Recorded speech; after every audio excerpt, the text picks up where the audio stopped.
In your morning medical news, it's Breast Cancer Awareness Month, and the third Friday of October is National Mammography Day, highlighting how critical mammograms are in detecting the disease early.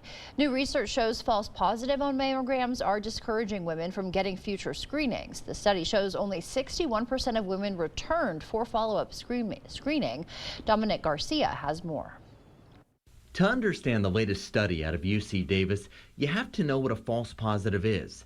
In this case, it's when a woman goes in for a mammogram and doctors see something that needs additional screening just to make sure. We found that women who have these false positives, they had to come back for additional imaging. Sometimes they had to come back for a biopsy, but they didn't have cancer. You might ask yourself, what's the problem? Better to be safe than sorry, right? But Diana Migloretti, professor and division chief of biostatistics at UC Davis, found that women with false positive results were less likely to return for a follow-up screening. So it can be a very stressful period for a woman because she doesn't know what's going on. She thinks she might have cancer. And then she goes in for that imaging, sometimes even a biopsy, doesn't have cancer. She might feel like, oh, that was a big waste of time. Health professionals want women to know that this can happen. And if you are called back for a follow-up, it's completely normal.